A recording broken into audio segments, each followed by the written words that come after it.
ICC T20 ప్రపంచ cup 2026 semis race లో నిలవాలంటే తప్పక గెలవాల్సిన మ్యాచ్ లో భారత జట్టు గెలిచింది. నిజం చెప్పాలంటే టీమిండియా దుమ్ము రేపింది. జింబాబ్వేతో గురువారం చెన్నై వేదికగా జరిగిన సూపర్ 8 మ్యాచ్ లో సమిష్టిగా రాణించింది. ఇక ఏకంగా 1 కాదు 2 కాదు, ఈ సూపర్ 8 మ్యాచ్ లో 72 పరుగుల తేడాతో విజయం సాధించింది. ఈ గెలుపుతో సెమీస్ విజయ అవకాశాలను సజీవంగా ఉంచుకోగా జింబాబ్వే సెమీస్ రేస్ నుంచి నిష్క్రమించింది. బ్యాటింగ్ లో టాప్ 6 బ్యాటర్లు దుమ్ము రేపేశారు. బౌలింగ్ లో హర్షదీప్ సత్తా చాటాడు. ఈ మ్యాచ్ లో ముందుగా బ్యాటింగ్ చేసిన మన భారత జట్టు నిర్ణీత 20 ఓవర్లలో 4 వికెట్లకు 256 పరుగుల భారీ స్కోర్ చేసింది. హార్దిక్ పాండ్యా 23 బంతుల్లో 4 సిక్స్లు 2 ఫోర్లతో 50 పరుగులు చేసి నాట్అవుట్ గా నిలిచాడు. అభిషేక్ శర్మ అసలు హాఫ్ సెంచరీతో దుమ్ము లేపేశాడు. ఈ తనకి అంటే అభిషేక్ శర్మకి ఇది తన ఫస్ట్ ఐసీసీ టోర్నమెంట్ కదా. మొన్నటి వరకు చెప్పాలి అంటే 15 పరుగులే జరిగినాయి. అంటే జరిగిన 4-5 మ్యాచెస్ లో తన పెద్ద ఖాతా తెరిచింది లేదు, తెరిచినా రాణించింది లేదు. అయితే ఇక అభిషేక్ శర్మ ఇప్పుడు 30 బంతుల్లో 4 ఫోర్లు 4 సిక్స్లతో 55 పరుగులు చేశాడు. ఇక తిలక్ వర్మ 16 బంతుల్లో 3 ఫోర్లు 4 సిక్స్లతో 44 పరుగులు చేసి నాట్అవుట్ గా నిలిచాడు. ఇషాన్ కిషన్ కూడా 38 పరుగులతో దుమ్మురేపాడు. సూర్యకుమార్ యాదవ్ 50 రన్స్ చేసి నాట్అవుట్ గా నిలిచాడు. ఇలా ఒకళ్ళు కాదు ఇద్దరు కాదు, వచ్చిన బ్యాటర్లు కుమ్మి కుమ్మి కుమ్మి అవతల ఆరేశారనమాట. అయితే ఇక జింబాబ్వే బౌలర్లలో రిచార్డ్ నగర్వా, బ్రెస్సింగ్ ముజుర్బానీ, మపోసా సికందర్ రజా తల ఒక వికెట్ తీశారు.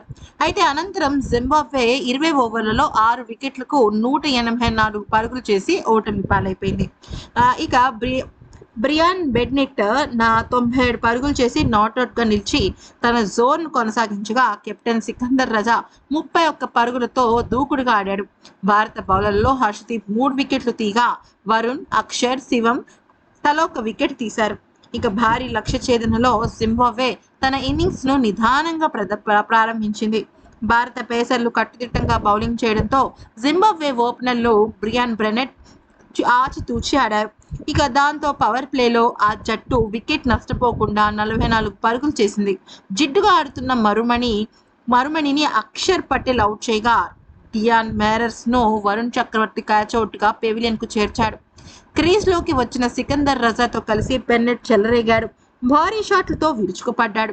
ఈ క్రమంలో బెన్నెట్ 34 బంతుల్లో హాఫ్ సెంచరీ పూర్తి చేసుకున్నాడు. 3వ వికెట్ కు 72 పరుగుల భాగస్వామ్యాన్ని జోడించి అనంతరం సికందర్ రజాను హర్షదీప్ సింగ్ అవుట్ చేశాడు. అదే ఓవర్లో రాన్ బ్లర్ ను డకౌట్ గా పెవిలియన్ కు చేర్చాడు. తన మరుసటి ఓవర్లో టోనీని క్లీన్ బౌల్ చేసిన జింబాబ్వే పతనాన్ని తానే కోరి తెచ్చుకుంది. ఇక ఆఖరి ఓవర్లో శివం దుబే భారీ సిక్సర్లు సమర్పించుకున్న తషింగాను అవుట్ చేశాడు. ఇదంతా ఒక ఎత్తైతే భారత జట్టు ఒక అద్భుతమైన రికార్డును సృష్టించింది. అయితే ఇప్పుడు మన భారత్ ఆఖరి సూపర్ 8 మ్యాచ్ ని మార్చి 1వ తారీఖున వెస్టిండీస్ తో ఆడాలి. ఆ మ్యాచ్ కూడా భారత్ చక్కగా గెలిచేసింది అనుకున్నా. అంటే ఇక భారీ తేడాతో గెలవాలి, భారీ తేడాతో ఓడాలి ఇవేమీ లేవు.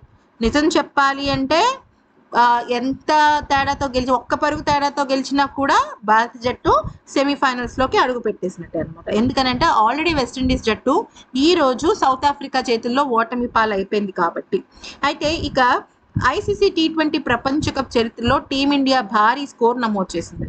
ఇక టీ20 ప్రపంచ కప్ 2026లో భాగంగా సూపర్ 8 మ్యాచ్ లో విధ్వంసకర బ్యాటింగ్ తో టీమిండియా ఒక అద్భుతమైన చరిత్ర సృష్టించింది. అదేంటో ఒకసారి చూద్దాం. 256 పరుగులు చేసింది కదా మన భారత జట్టు. చరిత్రలోనే టీమిండియాకు ఇది అత్యధిక స్కోర్. ఓవరాల్ గా 2వ టాప్ స్కోర్. 18వ ఓవర్లోనే 220 పరుగుల మార్క్ ని దాటేసింది అనమాట.